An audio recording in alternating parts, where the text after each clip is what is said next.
Hai hai hai semuanya. Berjumpa lagi bareng Mimin Noba di sini. Mimin ucapkan terima kasih ya untuk para sobat Noba yang sudah memberikan support dan kesetiaannya sampai sejauh ini. Dan juga Mimin tidak akan bosan-bosan minum pil Tika Dewa agar terus kerja membawakan episode-episode berikutnya dari BTTH Keabadian Kaisar.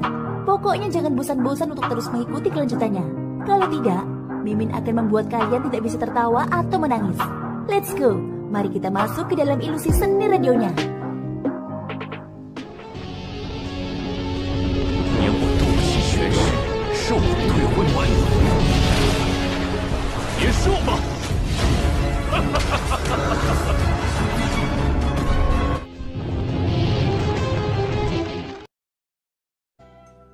Melanjutkan cerita dari episode sebelumnya ya. Di episode sebelumnya, pertempuran antara kelompok Xiaoyan dan Tuya meletus di kampaan yang luas. 100 orang dari dunia iblis kuno, ditambah Longyan dan anjing neraka berkepala 3, sudah menyerbu ke depan menghadap ratusan ribu prajurit Taisu. Adapun Xiaoyan dan Yueli, keduanya melesat secara bersamaan dan targetnya adalah Tuya. Namun pada saat ini Tuya melangkah mundur dan membiarkan 9 sosok di sekitarnya mengambil alih. Sosoknya bergegas memasuki kapal Dewa Void Taisu dengan ekspresi acuh tak acuh. Keluar! Xiao Yueli berkata dengan marah. Tuya yang masuk ke dalam kapal Dewa Void tidak bergerak. Namun detik berikutnya seberkas cahaya tiba-tiba saja melesat ke langit dari kapal Dewa Void Taisu. Itu menembak ke atas menuju kehampaan. Kemudian sinar cahaya meluas hingga ribuan kaki dan menyebar seperti payung, yang secara bertahap menutupi sekeliling dan membentuk penjara nyata. Jangan khawatir, jika aku melarikan diri, bagaimana aku akan mengalahkanmu? Sekarang blokade sudah terpasang. Tak satu pun dari kalian bisa melarikan diri. Suara dingin Tuya perlahan keluar dari dalam kapal Dewa Void Taisu. Begitu suaranya jatuh, cahaya merah tiba-tiba menembak ke arah Yueli dengan kecepatan yang sangat cepat. Pada saat yang sama kilatan api juga menyambar dan terdengar ledakan keras. Terlihat kedua senjata saling bertabrakan. Cahaya merah yang menyerang Yueli sebelumnya adalah tombak Tuya, dan kilatan api yang memblokirnya adalah penguasa Suan berat Xiaoyan. Xiaoyan memegang penguasa Suan di tangannya. Dengan satu hentakan, kekuatan yang kuat memantulkan tombak panjang kembali. Yueli, 9 lainnya diserahkan padamu. Selesaikan mereka dengan cepat. Xiaoyan menoleh ke samping saat berbicara. Dengan senang hati, tak satu pun dari mereka yang hidup. Xiao Yueli menganggukkan kepalanya. Sabit kematian berwarna hitam yang lebih besar dari tubuhnya dimainkan dengan lincah di tangannya. Sepasang mata merah muda yang memancarkan hawa dingin itu tertuju pada 9 sosok di kejauhan. Mereka adalah orang-orang Taisu yang sudah memiliki jiwa. Tak sepatah kata pun, Xiao Yueli meraung ke arah mereka dan mengayunkan sabit kematian dalam prosesnya. Dalam sekejap, sabit kematian itu berubah menjadi besar ketika turun dari atas ke bawah. Sabit kematian yang mengandung kekuatan menakutkan itu menjadi lebih nyata.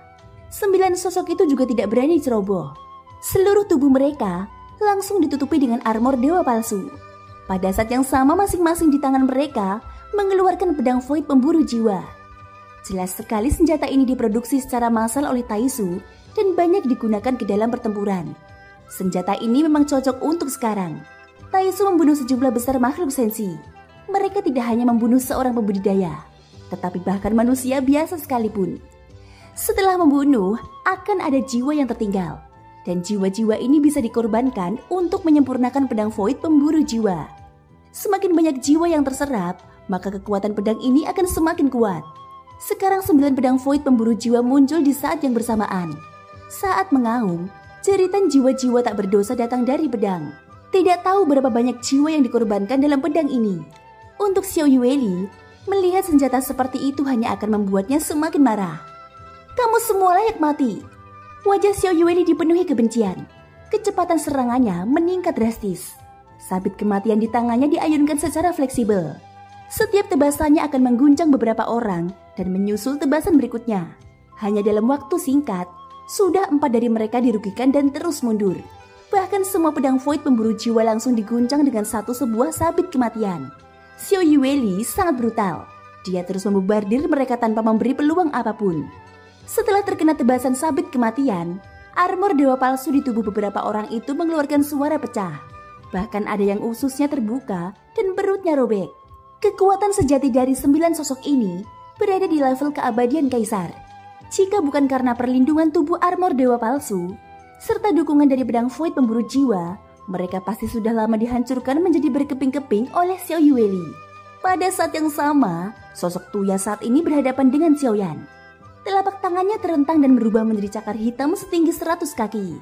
Itu menyapu ke arah Xiaoyan dalam upaya mencengkramnya sampai mati. Kamu semut kecil. Bahkan para dewa dunia iblis kuno tidak berani muncul. Beraninya kamu menghadapi kakek ini. Kematian pengadilan. Tuya berteriak dengan marah. Cakarnya yang besar memancarkan aura destruktif. Dia penuh percaya diri dengan serangannya. Di sisi lain Xiaoyan hanya mendengus dingin. Dia bahkan meletakkan satu tangannya di punggungnya. Sementara tangan lainnya perlahan mengepal. Begitu cakar besar itu tiba di depannya, sebuah tinju yang memancarkan cahaya keemasan terangkat dan diayunkan ke depan. Energi kekerasan menyembur keluar dari tumbukan. Kekuatan dahsyat meledak dari udara dan menjadikan Xiaoyan sebagai pusatnya. Rambut panjangnya berkibar ke belakang karena angin kencang.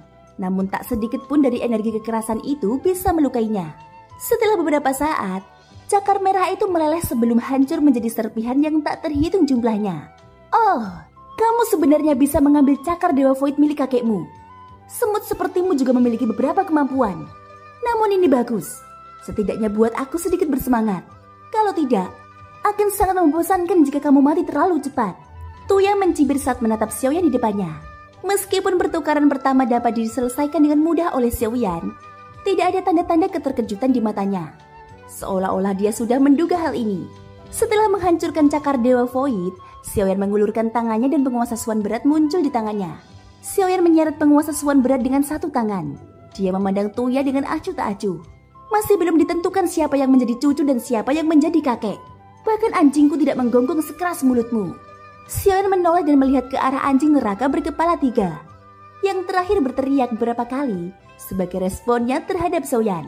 Adegan ini sontak saja membuat Tuya tampak murung. Dia mengangkat tangannya dan tombak tadi terbang ke tangannya. Dari penampilan dan suara yang dihasilkan, tombak itu tampak sangat berat. Namun dibandingkan dengan penguasa Suan milik Xiaoyan, jelas masih ada perbedaan. Tombak penghancur jiwa Void. Tombak ini membunuh lebih banyak jiwa. Sebelum kamu, kakek ini telah membunuh banyak keabadian kaisar dan bahkan keabadian dewa. Sekarang akan ada satu lagi dari kalian. Merupakan penghormatan bagimu untuk menjadi pengorbanan tombak kakek ini. Tuya melambaikan tombak di tangannya. Kekuatan abadi mengalir ke dalamnya dan tombak itu mengeluarkan suara gemuruh. Memang benar Tuya mendapat berkah dari armor dewa palsu. Tetapi kekuatan sejatinya sudah berada di level elit keabadian dewa sejati. Tingkatannya bahkan berbeda dari Jenderal Taisu lainnya yang sudah memiliki jiwa. Dia adalah orang kuat dan merupakan eksistensi yang sangat penting bagi Taisu. Selain itu dia memiliki sarana dan keterampilan bertarungnya sendiri. Pada saat ini cahaya dingin memancar dari tombak panjang di tangannya. Sepertinya itu terjadi karena akumulasi pengorbanan jiwa yang tak terhitung jumlahnya. Dan sudah menjadi senjata dengan tingkat spiritualitas tinggi. Jingmo, aku harus menyusahkanmu lagi, ucap Xiaoyan. Berdasarkan apa yang dikatakan Dingmo sebelumnya, penguasa Suan masih memiliki beberapa kesenjangan melawan senjata keabadian dewa. Tapi dengan restu dari Dingmo, penguasa Suan langsung berubah menjadi senjata dewa. Dengan cara ini keterampilan bertarung yang ditampilkan memiliki kekuatan aturan, sehingga dapat meningkatkan kekuatannya beberapa kali lipat. Pada saat ini, jiwa Xiaoyan sedikit bergetar. Rasa penindasan yang mengejutkan jiwa ini datang dari tombak di tangan Tuya. Senjata yang aneh. Perkembangan teknologi Mihai kuno Taisu bahkan lebih dahsyat dari yang dibayangkan. Benda ini sebenarnya dapat mempengaruhi jiwa. Xiaoyan sedikit menyipitkan matanya sambil bergumam pelan. Efek yang diberikan tombak itu membuatnya merasa sedikit kagum. Jika itu adalah seorang kultivator dengan kekuatan jiwa yang sedikit lebih lemah, maka dia mungkin akan terpengaruh. Namun untuk Xiaoyan yang memiliki kekuatan jiwa di tingkat domain, kekuatan seperti itu belum bisa mempengaruhinya. Pada saat ini tubuh Tuya yang mengenakan armor besi meningkatkan kecepatannya. Pergerakannya yang sangat fleksibel itu muncul di depan Xiaoyan sambil melambaikan tombak panjang. Dalam sekejap mata, bayangan yang tak terhitung jumlahnya menyelimuti Xiaoyan. Menghadapi serangan sengit Tuya, Xiaoyan terus menghindar pada satu waktu. Di mata Xiaoyan, kecepatan serangan Tuya bahkan tidak layak disebutkan. Di sela-sela serangan sengit, penguasa Suan yang selama ini hanya digenggam di tangannya, benar-benar melewati beberapa tombak dan jatuh dengan keras di dada Tuya. Terlalu lambat. Jika nada suaramu tidak sebanding dengan kekuatanmu, Ada kemungkinan besar bahwa seluruh tubuhmu tidak akan tersisa saat kamu mati. Xiaoyan juga terkenal dengan lidahnya yang tajam. Dan dia tidak akan rendah hati ketika menghadapi musuh-musuhnya. Tuya dengan paksa menstabilkan tubuhnya setelah terpental mundur beberapa meter. Dengan ekspresi terkejut di matanya, niat membunuh tiba-tiba meningkat. Beraninya kamu menyentuh baju besi kakek ini. Lihat apakah aku tidak akan mengulitimu hidup-hidup. Bahkan pada saat ini Tuya masih melontarkan kata-kata seperti itu. Sepertinya orang ini telah lama hidup di dunia yang tak terkalahkan. Sehingga kesombongannya telah masuk jauh ke dalam tulangnya dan mengambil alih akal sehatnya. Sekarang aku akan serius. Setelah suara Tuya jatuh, armor di tubuhnya tiba-tiba bergetar hebat. Itu bersinar dengan semburan cahaya. Bagus. Kebetulan aku juga tidak berencana membuang waktu bersamamu lagi. Sosok Xiaoyan tiba-tiba berubah menjadi ribuan kaki. Raksasa itu tampak muncul begitu saja. Tanpa menunggu reaksi Tuya, Xiaoyan sudah mengangkat jarinya dan menunjuk ke udara. Jari penghancur bintang. Tuya di sisi lain tercengang. Terlihat sosoknya tidak maju melainkan mundur. Ia benar-benar mundur menuju kapal Dewa Void dengan kecepatan yang sangat cepat. Ingin pergi? Kalau begitu kamu harus bertanya pada bibimu, apakah dia bersedia? Ucap Xiao Yueli. Cahaya hitam datang dari belakangnya. Tuya sangat terkejut sehingga dia segera menghindar.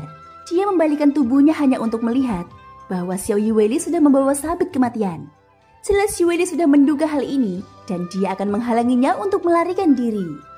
Thank you Sobat Noba semua sudah mendengarkan ceritaku di episode kali ini sampai akhir. Ikutin terus kelanjutan episode-episode berikutnya ya. Semoga hari kalian menyenangkan. Sampai jumpa dan bye-bye.